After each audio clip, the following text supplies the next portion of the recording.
Hello, everyone. Hello, everyone. Check it out, Miss Little Cool. I'm coming to you straight out of NYC on this quiet Wednesday evening. So, I want to talk about something that I always had a feeling about since last year, but actually seeing it being confirmed, I'm not surprised. So, for all of you who don't know, Kerrion Franklin, who is Kirk Franklin's oldest child, as well as his oldest son, admitted on the show, The Bad Boys Club of LA on Zues, that he is bisexual. Now, many people have speculated that he was gay back in January, February of last year. And also, when the whole leaked audio came out, that he had stated that, allegedly, his father had did inappropriate things to him. People were saying, he must have turned him out. Now, first of all, the audio has been debated. I want to make that clear. And he even said that he didn't say that about his father doing that to him. But he never said that it never happened. Now, what I want to say about this is this. I'm not going to allude to this man being bi because of some inappropriate interaction that possibly happened. I think he's bi simply because he's bi. However, what I do believe is that he didn't come out because of his father being Kirk Franklin. Also, he doesn't get along with his biological mother and father as well as his stepmother. He said those three parents of his failed him. He does have a male figure, I think it's his stepfather, who taught him how to be a man.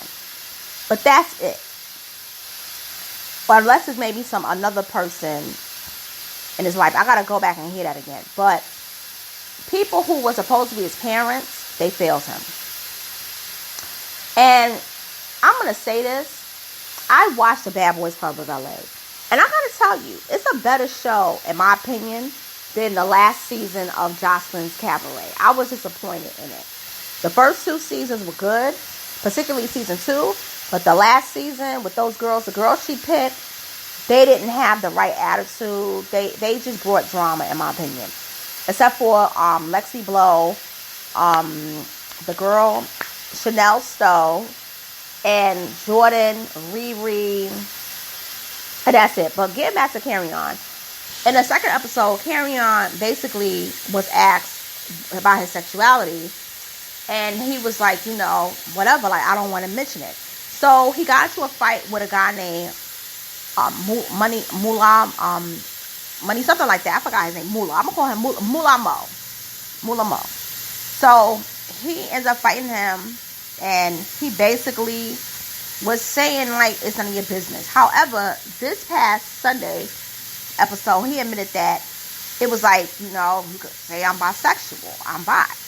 Now, I think that because of his father being Kirk Franklin and him being in the public eye for years, he used to be on the cover of Jet magazine. He used to be featured in Ebony. He could not be publicly himself. But he hasn't openly stated that he was a victim of molestation or the M-word. And I feel that I don't think it's fair to equate the two. I think that the man is just bi. I think he just likes both sexes, both genders. And whatever he likes at the moment is what who's going to be with. But I want to commend him for something.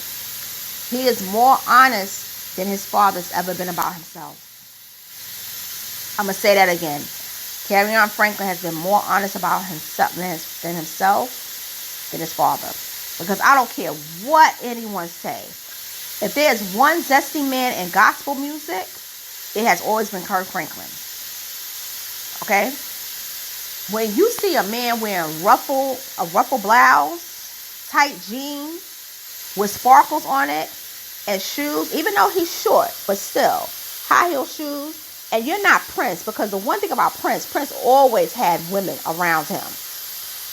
You know, he permed his hair, he wore them heels, and he did provocative stuff, but maybe Prince was bi. But Prince never... The one thing about Prince is that Prince didn't move as flamboyant. I think Prince was doing it to play the game so that nobody would come at him as they did Michael Jackson. Because if there's a video that I'm going to talk about it tomorrow. There's a video of Prince as a boy when he's 10 years old. And the way he's talking and moving, you could tell that Prince was masculine. And then also, too, playing basketball, being an athlete. He did that to basically have it easy, because he knew that masculine men, particularly black men, have it hard in the industry, and it's a lot of cancellations and targets that goes on with them. So if you notice, Prince never had a scandal. He did scandalous things on stage, but off stage he never had a scandal. But yet and still, I don't believe that Prince was gay. I believe Prince was doing it just to do it. However, the mannerisms that Prince had is different to the mannerisms that Kirk Franklin had. Because the one thing about Kirk Franklin, I've seen him wear shiny lip gloss that looks like lipstick. I've seen it. I've never seen Prince do that. I've only seen like the eyeliner. That's it. But I've never, like, the stuff. And then in gospel music. And then the way he cursed at Kerrion. The way he talks about Kerrion Franklin. And cursed at him. And used foul language. That was bad. And I just feel that Kerrion Franklin is opening up. And I think Kerrion is on the show to finally be himself and be like, I'm not Kirk Franklin's shadow son. I'm Kerrion Franklin, who happens to have a father who is a gospel superstar. Yeah, but I'm my own person. And I happen to be bi. And that's Kerrion's story. And I just wish Kerrion all the best. I think that he is a good representative of the show, because even though he may not see himself as part of the community, I think Kerrion is masculine. He's masculine.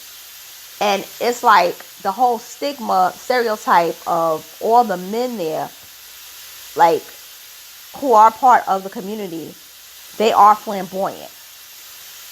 Let's keep it a beat. They are flamboyant. But Kerrion is not flamboyant.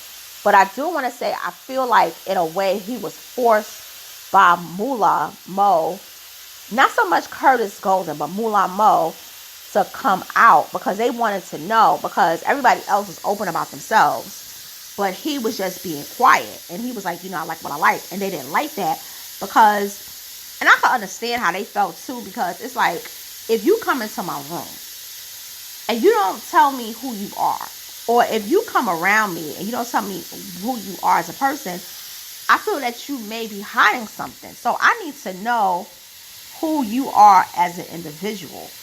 And I understood to a point, but at the same time, when he said, I don't want to talk about it, you don't force somebody out the closet. So I don't like how it happened, because that's really jacked up to do that to someone. I don't think that's right.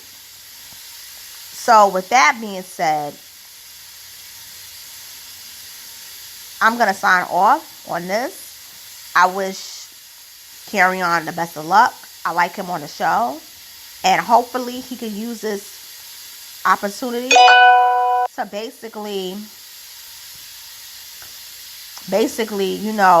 like, expound on healing and pretty much move on from the pain that his father inflicted. Because I do believe that abuse happened at the hands of all three of his parents. I believe that they abused him.